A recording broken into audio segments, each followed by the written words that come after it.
네, 구동 집적 부분을 살펴보고 있습니다. 자, 지난번에 본 탐슨사에서 제안했던 회로입니다. 자, 요 회로에는 클락이 두 개가 들어갑니다. 클락 1, 클락 2가 있죠. 그래서 클락 1, 여기 클락 1이 있고요. 클락 1과 클락 2는 서로 반대 전압으로 들어가고 있습니다. 그 다음에 인풋, 이게 스타트 펄스에 해당이 됩니다. 스타트 펄스. 앞부분에서 오는 신호죠. N-1에서 오는 요 출력이 입력 신호가 됩니다. 인풋이 들어오면 이렇게 게이트하고 드레인을 묶어 놓으면 특성이 요것과 같습니다. 다이오드처럼 돼서, 자, 여기 순방향, 플러스로 높아지면 순방향이 되죠. 전압이 이렇게 차징이 됩니다. 그래서 P점의 전압이 증가하는 것이죠. 그래서 이렇게 증가하게 됩니다. 그리고 입력이 로로 떨어지게 되면, 입력이 로로 제로로 떨어지게 되면 이렇게는 전류가 흐르지 않습니다. 역방향이기 때문에 그렇죠. 그래서 P점의 전압이 남아있게 됩니다. 이렇게 남아있는 거죠. 자, P점의 전압이 증가하면 T3가 온 상태가 됩니다. 온 상태가 되죠. 그래서 클락2의 전압이 스캔 라인으로 갈 수가 있는데, 이때는 클락2가 반드시 제로로 되어 있어야 됩니다. 그래서 클락2가 이렇게 제로로 되어 있죠. 그래서 출력은 0이 되는 겁니다. 출력이 T3가 ON이긴 하지만 출력은 0인 상태죠. 자, 그래서 그 다음에 클락1과 클락2의 신호가 이렇게 바뀌게 됩니다.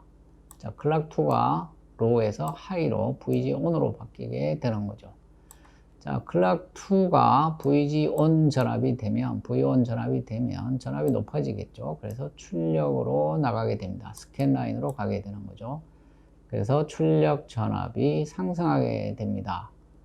그래서 이게 N번째 출력이죠. 그래서 이렇게 상승하게 되죠. 근데 출력이 상승하게 되면 요 P점의 전압이 같이 올라가게 됩니다. 바로 요 C로 카플링이 되어 있어서 그렇죠. 그리고 P점의 전압은 플로팅 노드입니다. 불고립화되어 있는, 즉 전류가 새지 않는, 전하 이동이 차단된 그러한 노드죠. 어디에도 연결이 되어 있지 않습니다. 그래서 요 점의 전압이 올라가면 P점의 전압이 같이 올라가는 거죠. 그래서 여기에 전압이 올라가게 됩니다. 꽤 많이 올라가게 되죠. 그러면 이 트랜지스터의 전류는 더 많이 증가하게 되고 볼티지 드랍도 없어지게 됩니다. 게이트 전압이 상승하기 때문에 그렇죠. 그래서 출력이 아주 좋은 특성으로 얻어지게 됩니다. 단일 채널의 인버터로서는 이런 좋은 특성을 얻을 수가 없죠. 근데 이런 구조에서는 좋은 이동도가 작은 트랜지스터를 가지고서도 비교적 양호한 동작 특성을 얻을 수 있다. 이런 겁니다. 그래서 이렇게 출력이 나가게 되면 이 출력은 다음 단의 입력으로 동시에 공급이 됩니다. 다음 단에서 충전이 되고 이어서 다음 단에 출력이 나오기 시작할 텐데, 이 다음 단의 출력 전압이 자, 이렇게 들어오게 됩니다. 리셋으로 들어와서 두 개의 트랜지스터를 ON 시키게 됩니다. 여기가 오프 전압으로 연결이 되는 거죠. 그래서 출력이 로우 쪽으로 떨어지고 P점의 전압도 로우 쪽으로 떨어져서 출력이 0으로 나가게 됩니다. 다음 단의 출력은 하이를 유지하게 되는 거죠. 이렇게 해서 순차적인 출력을 계속 얻게 됩니다. 그래서 이거를 여러 개 연결해 두면 스캔 드라이브가 되는 거죠. 그리고 여기 다이오드를 통과하게 되면 다이오드의 문턱 전압만큼은 특성이 좀 나빠지게 되는데 전압이 줄어들게 됩니다. 문턱 전압만큼. 그러니까 다이오드의 특성이 순방향일 때 전류가 흐르긴 하지만 문턱 전압보다도 높아야만 전류가 흐르기 때문에 그런 거죠. 그래서 문턱 전압만큼 좀 줄어들게 차징이 되지만 동작에는 큰 지장이 없습니다. 자, 이걸 순서대로 연결해 놓으면 이렇게 우리가 순서대로 출력을 얻을 수가 있어서 시프트 레이스를 구성할 수가 있습니다. 이것이 처음에 디스플레이, 아무실리콘과 같은 이동도가 작은 그러한 소자로 적용되기 시작한 그러한 회로입니다. 그래서 기호로는 뭐 이렇게 쓸 수가 있죠. 그래서 아웃풋, 클락이 아까 두 개 있었죠. 인풋, 외부에서 스타트 펄스가 들어오면 순서대로 나가기 시작합니다. 그래서 출력이 다음 단의 입력으로 가고 출력이 나오면 전 단은 리셋 시키고 다음 단에 입력으로 갑니다. 출력이 나오면 전 단은 리셋 시키고 다음 단으로 인풋이 되고 이렇게 해서 순차적으로 쭉 연결이 되는 그러한 구성을 갖고 있죠. 이것이 디스플레이에 적용된, 디스플레이에 집적되고 있는 스캔 드라이브의 회로 구성이 되겠습니다.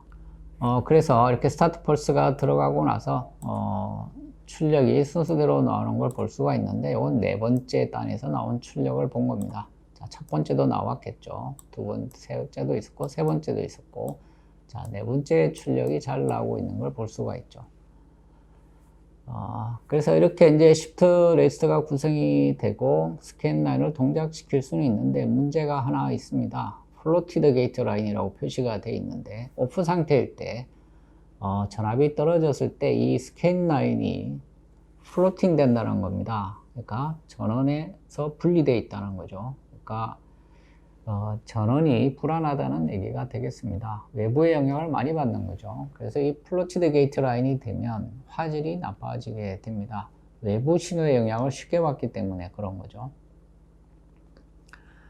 그래서 이것을 해결하는 구성을 다 적용하고 있습니다. 예를 들면, 자, 요게, 게이트 라인이, 여기에 있죠. 게이트 라인이 있는데, 자, 요것을 플로팅 시키지 않으려면 어딘가에 연결을 시켜줘야 됩니다. 그래서 T4를 계속 ON 시켜주면 되는데, 그래서 리셋 펄스가 들어올 때 여기다 저장을 시켰습니다. 전압이 감소 안 하고 높은 전압을 유지하고 있는 거죠. 그래서 T4가 항상 ON이 됩니다. 자, 요 전압이 T2에도 가해지고 있어서 항상 ON이 됩니다. 그리고 요건 다이오드이기 때문에 전압이 이렇게 들어오긴 해도 빠져나가지는 않습니다. 그래서 다음 신호 때까지 T2하고 T4가 계속 ON 상태를 유지하게 되는 겁니다. 그렇게 되면 자, 스캔 라인이 플로팅 되지 않고 VOF에 연결이 되어 있죠. P점도 VOF에 연결이 되어 있어서 플로팅을 피할 수가 있고 안정된 동작을 가져갈 수가 있습니다. 효과를 보여주고 있는데요. 이 게이트 라인에다가 이렇게 캐패시터를 넣고 클락을 연결하면 게이트 라인이 영향을 받게 됩니다. 그래서 여기가 흔들리게 되면 자, 여기 신호도 흔들리는 거죠. 이게 그런 모양입니다. 흔들리고 있죠. 그런데 너무 플리팅으로 하게 되면 전압이 변하려고 하면 원래대로 되돌리게 됩니다. 위로 변하면 다시 원래대로 되돌리게 되고요. 그래서 안정된 특성을 얻을 수가 있습니다. 이게 잘못하면 이 경우는 이렇게 계속 증가할 수도 있죠. 이러면 화질에 문제가 생깁니다. 근데 이러한 경우에 전압이 증가하려고 하면 다 원래대로 회복시키는 그러한 기능을 갖게 되는 거죠. 그래서 이렇게 이 시프트 레지스터를 평가하기 위해서 만들어 봤던 그러한 회로입니다. 자, 여기 첫 번째 단, 두 번째 단, 세 번째 단, 네 번째. 아까 네 번째 출력은 여기서 잰 겁니다. 스타트 펄스가 들어가고 네 번째 잰 거죠. 그래서 순서대로 출력이 나오는 걸 우리가 확인해 볼 수가 있습니다. 그래서 첫 번째 단의 출력이고요. 첫 번째 단. 자, 여기에 네 번째 단의 출력을 보여주고 있습니다. 자, 115도, 비교적 고온이죠. 115도에서 지속적으로 측정을 해본 겁니다. 그래서 첫 번째 단, 그 다음에 단의 출력, 이건 스타트 펄스가 되겠죠. 자, 네 번째 단의 출력입니다. 그래서 동작 시간을 증가시키면서 본 거죠. 12시간 50분 동작시키고 봤더니 큰 변화는 없습니다. 라이징 타임이 조금 길어졌죠. 그래서 이 신뢰성을 보고 있는 겁니다.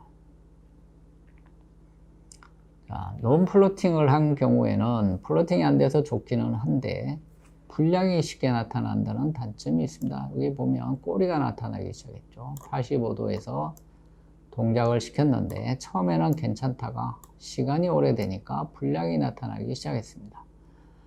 95도에서 했을 때 역시 이렇게 꼬리가 나타나는 불량이 있습니다. 꼬리가 나타나는.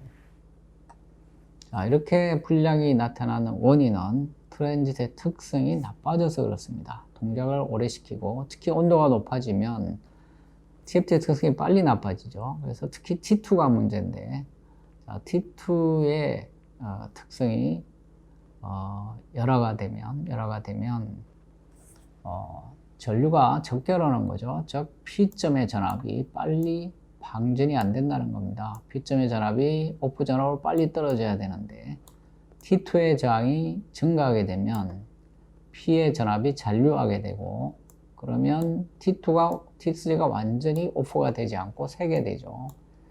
그래서 다음번 클락이 들어올 때 전압이 일부 나가게 됩니다. 그리고 그동안에 P점의 전압이 점점 줄어들게 되면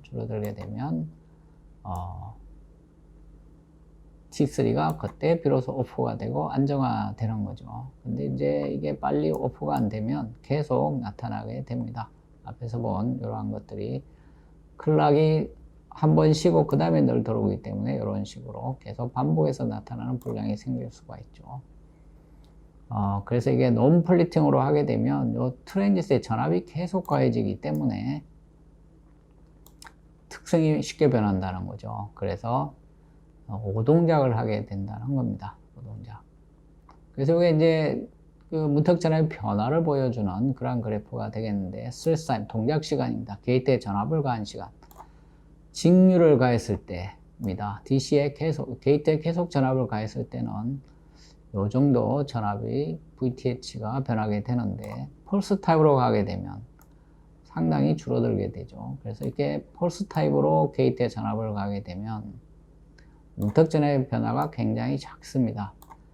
근데 전압을 계속 가게 되면 문턱 전압의 변화가 굉장히 크죠. 10배 정도 되죠.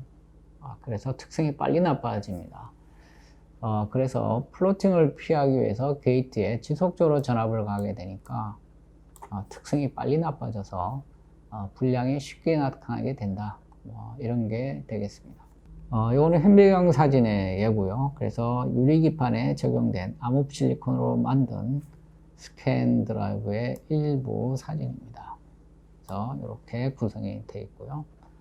여기 클락이 들어가고 있고, 이쪽으로 출력이 나가게 됩니다. 그래서 이렇게 나무 실리콘으로 구동회를 집적하게 되면 데이터 드라이버 IC를 붙이지 않아도 되는 거죠. 그래서 드라이버 IC를 절감할 수가 있습니다. 자, 보통 우리가 보는 RGB, 전통적으로 수직 방향으로 컬러 필터가 구성이 되어 있습니다. 스트라이프 구조죠. 그래서 데이터 라인이 1개, 2개, 3개 이렇게 하나수마다 있는데, 요게 이제 데이터 드라이버 IC가 다 붙어야 됩니다.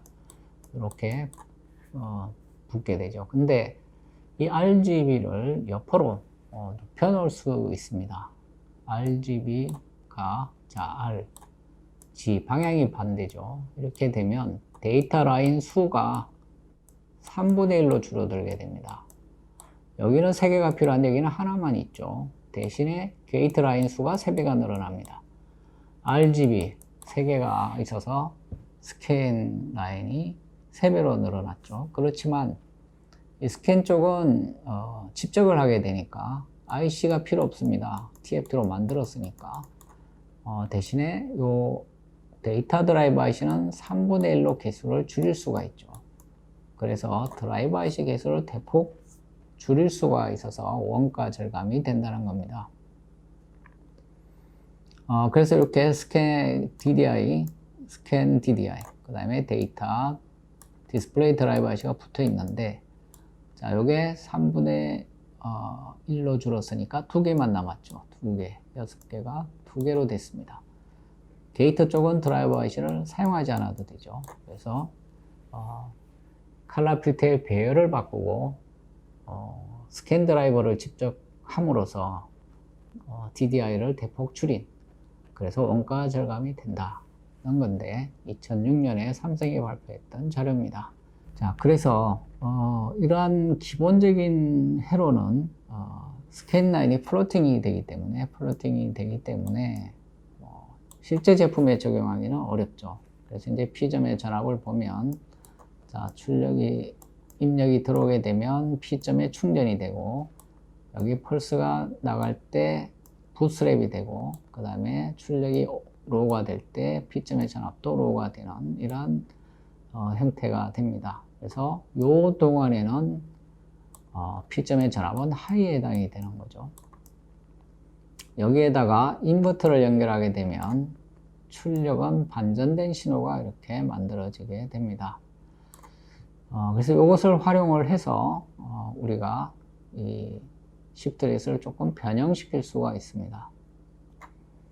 자, P점에 인버터를 달아두고 인버터의 출력을 트랜지스터에 공급을 하게 됩니다. 즉 P점에 이렇게 전압이 들어오고 출력이 나갈 동안에는 이게 오프가 돼야 되기 때문에 인버터의 전압이 로우라서 연결하면 이게 오프가 상태로 되는 거죠. 그래서 출력이 나갈 동안에 이게 오프가 되어 있어야죠. 그래서 오프가 되고 난 뒤에는 다시 온을 시킵니다. 인버터 통과한 전압은 하이 전압이 되죠. 그래서 요게 온 상태가 됩니다. 즉 스캔 라인이 요 트랜지를 통해서 오프 전압에 연결이 돼서 플로팅을 피할 수 있다는 겁니다. 플로팅을 피할 수 있다. 그래서 실제 적용되는 회로는 이러한 인버터 구성을 활용하고 있습니다. 그리고 원래 붙어있던 TR도 그대로 남아있죠. 리셋 전압이 들어올 때 동작하는 겁니다. 요거는 한 프레임 동안 계속 하이 전압이 가해지죠. 이건 특성이 많이 변합니다. 반면에 T4는 펄스로 들어오기 때문에 한 프레임에 한 번씩만 들어오죠. 그래서 특성이 오랫동안 잘 유지가 됩니다. 그래서 처음에 리셋 전압이 들어올 때 T4로 빨리 방전을 시키고 나머지 시간 동안에는 여기에 전압의 변동만 억제해 주는 겁니다. 그래서 이렇게 해서 스캔 드라이버를 안정화시키는 거죠. 이러한 인버터를 집어넣어서 구성하는 그러한 것들이 활용이 되고, P점도 그래서 똑같이 하나를 더 달아두면 안정화 되겠죠. P점도 전압이 남아있으면 불량이 됩니다. 그래서 한 프레임 동안 계속 오프 전압에 연결될 수 있도록 그렇게 해주는 겁니다. 물론 원래 있던 TR은 계속 남아있습니다. 여기는 펄스 동작을 하는 거죠. 한 번만 펄스가 들어옵니다. 한 프레임에 한 번. 그래서 이거는 특성이 오랫동안 잘 유지가 되고, 여기는 좀 특성이 빨리 나빠지겠지만, 이 점을 플로팅을 피하는 데는 큰 문제가 없습니다. 그래서 이런 구성을 하고 있고요. 그 다음에 여기 인버터는, 자, 여기 인버터 구성이죠. 이런 인버터를 달아서 회로를 구성하게 됩니다. 자, 그래서 여기 점선으로 되어 있는 게 인버터고, 자, 인버터 입력은 여기죠. 인버터 입력이 여기입니다. 그래서 인버터 입력이, 자, 여기에 드라이브 트랜지스터에 게이트랑 연결이 되어 있죠. 그래서 스타트 펄스가 들어오게 되면, 하이가 되면 출력은 로우가 됩니다. 여기가 출력이죠, 로우. 그래서 이거 오프가 되는 거죠. 자, 이것도 오프가 되고 다 오프입니다. 그래야만 요 전압이 새지 않는 거죠. 그리고 이것이 그 다음에 높은 전압이 나가게 되고, 로우가 될 때 이것도 로우가 됩니다. 로우가 되면 인버터의 출력은 하이가 되죠. 그래서 여기에 높은 전압이 가해서 온이 됩니다. 그래서 게이트 라인이 오프 전원으로 연결이 돼서 플로팅을 피할 수 있다. 이런 거고요. 그 다음에 여기도 온이 되니까 P점의 노드도 오프에 연결이 돼서 플로팅을 피할 수 있다. 그래서 스캔 드라이브가 안정화된다. 이런 얘기가 되겠습니다. 그래서 OLED 패널도 살펴보면 스캔 드라이브는 다 집적이 되어 있습니다. 특히 폴리시콘을 사용하니까 집적하기가 좀 더 용이하겠죠. 그래서 이 부분은 화소 부분입니다. 화소 부분. 자, 여기가 스캔 드라이버가 구성이 되어 있는 부분이고요. OLED에는 스위칭용의 스캔 드라이버도 있고, 그 다음에 에미션을 컨트롤하기 위한 에미션 신호 발생부도 있습니다. 드라이버도 있죠. 삼성의 S5 사진이고요. LG의 V30 모델도 보면 여기는 화소부, 그 다음에 에미션을 컨트롤하는 드라이버 회로, 그 다음에 스캔을 컨트롤하는 드라이버 회로 이렇게 측면에 구성이 되어 있습니다. 조금 다른 형태, 최근에 또 살펴본 스캔 드라이버의 구성입니다. 그래서 이게 각각이 한 단이죠. 두 번째 단, 세 번째 단. 순서대로 스캔 펄스가 나오게 되는데 폴리시클을 사용을 해서 기판에 집적이 되어 있습니다. 네, 이렇게 해서 우리가 이 TFT를 이용을 해서 화소뿐만 아니라 스캔 드라이브도 구성하고 있는 것을 우리가 살펴보았고요. 그래서 요즘은 TFT를 이용해서 드라이버, 특히 스캔 드라이버는 다 집적을 하고 있습니다. 데이터 드라이버는 워낙 속도가 빠르고 그리고 전압의 정도가 좋아야 되기 때문에 TFT를 사용하지는 않고 있습니다. TFT를 사용하게 되면 동작 속도를 따라가기도 어렵고 좋은 특성을 얻기도 어렵기 때문에 그렇죠. 물론 그렇지만 개발품들은 다 집적을 해서 디스플레이한 그러한 결과들은 다 나와 있습니다. 그래서 게이트 드라이버, 데이터 드라이브도 TFT로 집적을 했고 심지어는 CPU나 기타 메모리, 오디오까지 TFT로 유리기판에 다 구성한 예는 있습니다. 그렇지만 그걸 제품에 적용하기는 아직 어려운 상태죠. 그래서 기술이 발전하게 되면 유리기판의 모든 시스템이 인테그레이션 되는 그런 것도 가능하겠죠. 그렇게 되면 시스템은 패널이 됩니다. 그래서 전원만 연결하면 동작이 되는 거죠. 혹은 전원마저도 무선으로 받아 쓴다면 기판만 들고 있으면 기판만 만들어내면 바로 동작이 되는 그러한 디스플레이도 가능할 겁니다. 네, 그래서 여기까지 해서 오늘 시간을 마치도록 하겠습니다. 네, 수고하셨습니다.